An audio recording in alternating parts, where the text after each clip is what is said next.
전기 설비의 방폭을 하는 목적으로는 전기 설비가 가연성 물질에 의해 착화되어서 화재 및 폭발하는 것을 방지하기 위함입니다. 자, 그러면 방폭 구조의 종류에는 무엇이 있는지 한번 체크해 보도록 할게요. 방폭 구조의 종류는 실기에서도 많이 출제되는 부분이기 때문에 반드시 암기를 해주셔야 됩니다. 첫 번째는 내압 방폭 구조입니다. 기호는 D를 사용합니다. 이런 식으로 기호가 많이 출제되기 때문에 기호는 반드시 암기해줘야 되고 어떤 내용인지 보도록 할게요.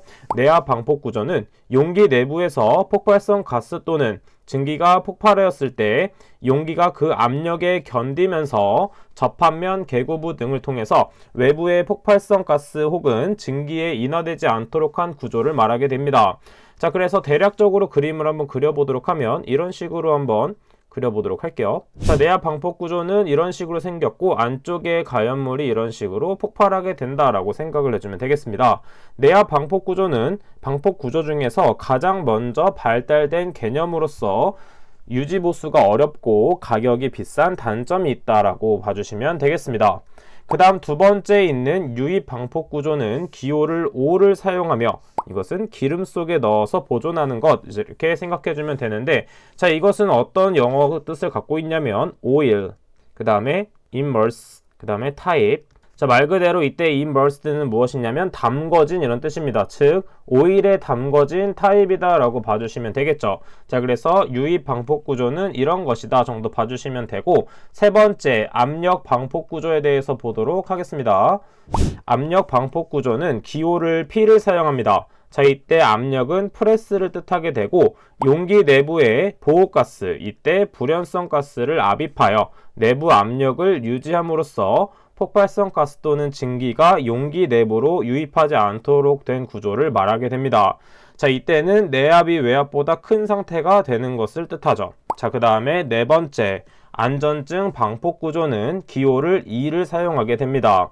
자, 그리고 이것은 무슨 뜻이냐면 전기 불꽃 아크 또는 고온 부분 등의 발생을 방지하기 위해서 기계적, 전기적 구조상 또는 온도 상승에 대해서 특히 안전도를 증가시킨 구조를 말하게 되는데, 간단하게 보게 되면 점화원을 제거하는 것이다 라고 생각을 해주면 되겠습니다. 자, 그 다음에 이 부분도 넘어가도록 하고 밑에 있는 본질 안전 방폭 구조에 대해서 보도록 할게요. 본질 안전 방폭 구조는 두 번째 줄을 보도록 하겠습니다. 폭발성 가스 또는 증기에 점화되지 않는 것이 해당된다 라고 해주시면 되고, 본질 안전 방폭 구조의 장점으로는 좁은 장소에 설치가 가능하고 제품의 신뢰성이 우수한 특성이 있습니다. 하지만 활용 가능한 설비가 제한적이고 케이블의 허용 길이가 제한적이기 때문에 이것을 잘 설정해서 구해야 되는 것이겠죠. 자, 그 다음에 여섯 번째 특수 방폭 구조가 있고, 그 다음에 일곱 번째, 여덟 번째, 그 다음에 아홉 번째 있는 몰드 방폭 구조, 충전 방폭 구조, 비점화 방폭 구조까지 기호들만 암기해서 넘어가 주시면 되겠습니다. 자, 그래서 전기 설비의 방폭화 방법에서는 크게 세 가지로 나눌 수가 있는데, 첫 번째는 점화원의 방폭적 경리로서 첫 번째는 내압 방폭 구조, 내압 방폭 구조의 기호는 D를 사용했고, 그 다음에 압력 방폭 구조는 P, 그 다음에 유입 방폭 구조는 O를 생각해서 O라고 했습니다. 자, 그 다음 두 번째, 전기 설비의 안전도를 증강하는 것은 안전증 방폭 구조로서 기호는 E를 사용하고, 점화 능력의 본질적인 것을 억제하기 위해서는 본질 안전 방폭 구조를 사용하며 IA 혹은 IB라고 기호를 사용하게 됩니다. 자, 전기 설비의 방폭화 방법을 세 가지로 정리한 것도 같이 암기해 주시면 되겠습니다. 자, 나머지 위험장소 부분은 가볍게 읽고 넘어가 주시면 되고, 세 번째 있는 위험장소의 분류에 대해서 한번 보도록 하겠습니다. 먼저 첫 번째, 가스 폭발 위험장소는 실기에서도 많이 출제되는 부분이기 때문에 반드시 암기해 줘야 돼요. 자, 가스 폭발 위험장소는 인화성 가스 등이 화재 및 폭발을 일으킬 수 있는 농도로 대기 중에 존재할 우려가 있는 장소다라고 봐주시면 되고, 영종장소는 장기간 또는 빈번하게 존재하는 장소로서 배관, 피트 등의 내부라고 봐주시면 되겠습니다. 자, 그 다음에 1종은 무엇이냐면 주기적 또는 간헐적으로 생성되기 쉬운 장소로서 벤트나 피트 등의 주의 등을 뜻하게 되죠. 자, 그 다음에 2종은 0종과 1종이 아닌 것을 해당된다. 즉 짧은 기간에만 지속되는 장소다 봐주시면 되겠죠. 자, 지금 보게 되면 당연히도 0종 장소가 가장 위험한 장소다라는 게 인식이 돼야 됩니다. 자, 그 다음 밑에 있는 분진 폭발 위험 장소는 가볍게 읽어주시면 되고 나머지 부분 밑에 있는 것도 가볍게 읽고 넘어가도록 합니다. 해당 부분은 그렇게 중요하지 않기 때문에 이런 것이 있구나 정도 체크하고 넘어가 주면 되고, 자, 폭발 등급 부분도 그냥 가볍게 읽어주고 넘어가도록 하겠습니다.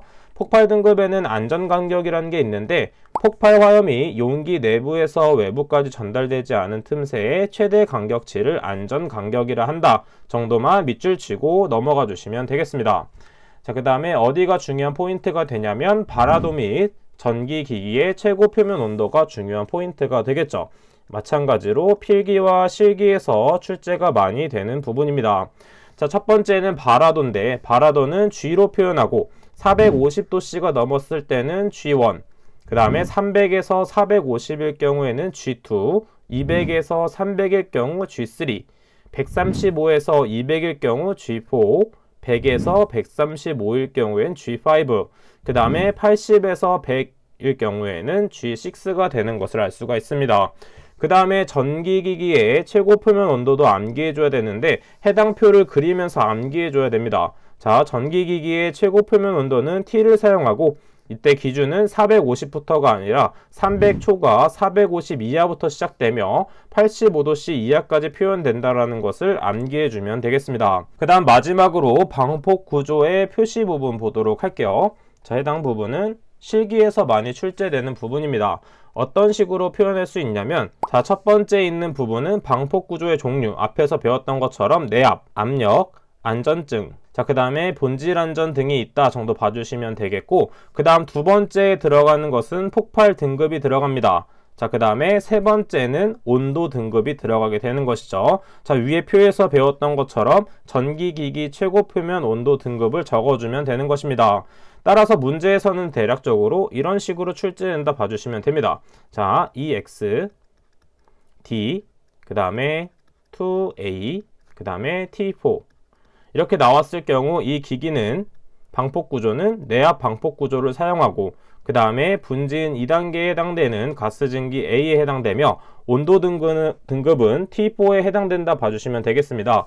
자, T4는 저기 표에 있는 걸 그대로 적용시키면 몇이 되냐면 100초가 135 이하가 된다는 것을 알 수가 있겠죠. 자, 해당 부분은 단순 암기 부분이 많기 때문에 표를 그려서 눈에 많이 익혀주는 게 중요한 포인트가 되겠습니다. 자, 나머지 부분 또한 가볍게 읽어주시면 되고, 네 번째 과목인 전기위험 방지 기술은 과락을 면하는 것이 중요하기 때문에 제가 체크해드린 부분에 대한 개념을 먼저 공부하신 다음에 기출문제를 많이 풀어보시는 게 좋습니다. 또한 KEC 법규가 많이 변경됐기 때문에 이전에 있던 기출문제를 풀 때는 반드시 체크를 하고 넘어가 주셔야 되는 부분이 많습니다. 따라서 CBT를 이용해서 공부하는 것도 좋지만 CBT는 문제가 바뀐 것이 적용되지 않았기 때문에 교재를 이용해서 공부하시는 게 좋습니다.